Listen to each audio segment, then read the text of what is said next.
തൃത്താലയിലെ UDF സ്ഥാനാർത്ഥി VT ബൽറാമിനെതിരെ വിമർശനവുമായി പുറത്താക്കപ്പെട്ട മുൻ KPCC അംഗം K മുഹമ്മദ്. ബൽറാമും മുൻ DCC പ്രസിഡന്റ് CV ബാലചന്ദ്രനും പാർട്ടിയെ നശിപ്പിച്ചെന്നും മുഹമ്മദ് വാർത്താസമ്മേളനത്തിൽ പറഞ്ഞു. വിമത പ്രവർത്തനമാണ് VT ബൽറാം തൃത്താലയിൽ നടത്തുന്നത്. കോൺഗ്രസിൽ സജീവമായി പ്രവർത്തിക്കുന്നവരുടെ മനോവീര്യം തകർക്കുകയും ഇഷ്ടക്കാർക്ക് അനർഹമായ സ്ഥാനമാനങ്ങൾ നൽകുകയാണ് ബൽറാമും ബാലചന്ദ്രനും ചെയ്യുന്നത്.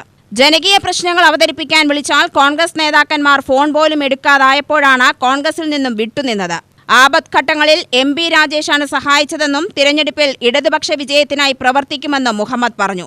ആനക്കര ഗ്രാമപഞ്ചായത്തിന്റെ പ്രസിഡന്റ് ആവാൻ ഒരവസരം ഈ പാർട്ടിയിൽ നിന്നുണ്ടായപ്പോൾ ആ പാർട്ടി ആ ഭരണം സുഗമമായി മുന്നോട്ട് കൊണ്ടുപോകുന്നതിന് സഹായിക്കുന്നതിന് പകരം എനിക്കെതിരെ ആരോപണങ്ങൾ ഉന്നയിച്ചുകൊണ്ട് നിരന്തരമായി പാർട്ടിയിൽ ഭരണത്തിന് തടസ്സം സൃഷ്ടിക്കുന്ന സ്ഥിതിവിശേഷമാണ് ഉണ്ടാക്കിയത്.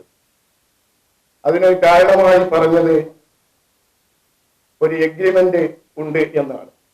ഞങ്ങൾ ഒരുപാട് സമരങ്ങൾ നടത്തി, വഴിയിൽ തടഞ്ഞു, ബൽറാമിനെ അവിടെ തെരുവിൽ പ്രകടനം നടത്തി. തെന്നല ബാലകൃഷ്ണപിള്ളയുടെ കമ്മീഷന് മുന്നിൽ ഹാജരായ വ്യക്തിയാണ് ഞാൻ. അന്ന് ബൽറാമിന്റെ ഒരു പരാതി കൊടുത്തു. പക്ഷെ അന്നൊക്കെ ഗ്രൂപ്പിന്റെ പേരിലും അന്ന് DCC പ്രസിഡന്റ് CV ബാലചന്ദ്രൻ മാഷ് പാർട്ടിക്കുള്ളിൽ നിൽക്കണമെങ്കിൽ ഇതൊക്കെ അനുഭവിക്കേണ്ടി വരുമെന്നുള്ള വ്യക്തമായ ബോധ്യം ഉള്ളത് കൊണ്ട് അന്ന് അതൊക്കെ ചെയ്തു.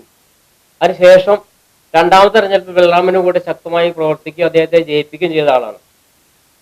മൂന്നാമത്തെ തെരഞ്ഞെടുപ്പിൽ വന്നപ്പോൾ കൂടെ നിന്ന് അദ്ദേഹത്തെ പരാജയപ്പെടുത്താൻ കഴിയില്ല എന്ന് കണ്ടപ്പോൾ ഇന്നത്തെ ജില്ലാ പഞ്ചായത്ത് മെമ്പർ TK സുനിൽകുമാറിന്റെ വീട്ടില് പരസ്യമായ ഗ്രൂപ്പ് യോഗം ചേർന്ന്, അന്ന് അദ്ദേഹം പഞ്ചായത്ത് പ്രസിഡന്റാ, ഇദ്ദേഹത്തിനും കൂടി വിളിച്ചു. പത്രമാധ്യമങ്ങളുടെ മുന്നിൽ വലിയ ചർച്ചയാക്കി, വാർത്തയാക്കി ഈ ബൽറാമിനെ തോൽപ്പിക്കാൻ വേണ്ടി മൂന്നാമത്തെ ടൈമിൽ പ്രവർത്തിച്ചാലാണ് CV ബാലചന്ദ്രൻ മാസ്റ്റർ.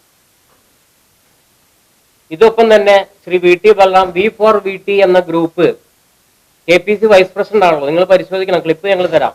V4VT എന്ന് പറഞ്ഞ ഗ്രൂപ്പ് നിലനിൽക്കുന്നുണ്ട് തൃത്താല നിയോജകമണ്ഡലത്തിൽ. ഞങ്ങളെയൊക്കെ ചട്ടം പഠിപ്പിക്കാനോ ഞങ്ങളുടെ പേരിലൊക്കെ നടപടിയെടുക്കാൻ ഒരുങ്ങുന്ന ഇവര് ഒരു ഗ്രൂപ്പ് ഉണ്ടാക്കാൻ ചെയ്യുന്നത് ശരിയാണോ എന്ന് നിങ്ങൾ സ്വയം വിലയിരുത്തണം, ജനങ്ങൾ വിലയിരുത്തട്ടെ. V4VT എന്ന് തൃത്താല നിയോജകമണ്ഡലത്തിൽ ഗ്രൂപ്പ് ഉണ്ടാക്കി സ്വന്തം താല്പര്യങ്ങൾക്കനുസരിച്ച് പാർട്ടിയിലെ പ്രവർത്തകന്മാരെ കൊണ്ട് മുന്നോട്ട് പോകുന്ന ഒരു ആളാണ് ഇപ്പൊ തൃത്താല അസംബ്ലി മണ്ഡലത്തിൽ സ്ഥാനാർത്ഥി വന്നത്. ഫോൺ വിളിച്ചെടുത്തില്ല, നിരന്തരം ഫോൺ വിളിച്ചാൽ എടുക്കില്ല.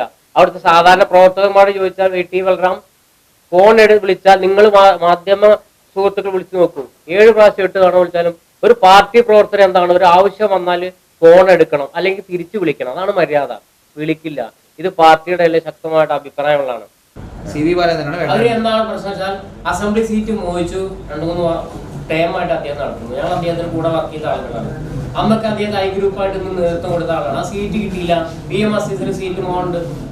VT ബൽറാമിനെ തോൽപ്പിക്കാനുള്ള ഗൂഢമായ തന്ത്രമാണ് അവർ മാനേജിങ് കാര്യങ്ങൾ. അത് തെരഞ്ഞെടുപ്പ് ഫലം കഴിഞ്ഞാൽ അറിയാം. ഞങ്ങളൊക്കെ അകാരണമായിട്ട് പ്രകോപിപ്പിച്ച് പാർട്ടിക്ക് വേണ്ടി നിൽക്കുന്ന, പാർട്ടിയുടെ എല്ലാ ഭാഗത്തും പ്രശ്നങ്ങൾ ഉണ്ടാക്കി പാർട്ടിയുടെ കൂടെ നിൽക്കുന്ന ആളുകളെ പുകച്ചു പുറത്ത് ചാടിച്ച് അടുത്ത ഈ വരുന്ന ഇലക്ഷനിൽ നെഗറ്റീവ് ഫലം. മുൻ കോൺഗ്രസ് ബ്ലോക്ക് ഭാരവാഹിയായിരുന്ന ബഷീറും മുഹമ്മദിനൊപ്പം വാർത്താ സമ്മേളനത്തിൽ പങ്കെടുത്തു. ആനക്കര മുൻ പഞ്ചായത്ത് പ്രസിഡന്റും KPCC അംഗവുമായിരുന്ന മുഹമ്മദിനെ സംഘടനാ വിരുദ്ധ പ്രവർത്തനത്തിന്റെ പേരിൽ ഏറെ നാൾ മുമ്പേ കോൺഗ്രസ് പുറത്താക്കിയിരുന്നു. UTV news, Palakkad.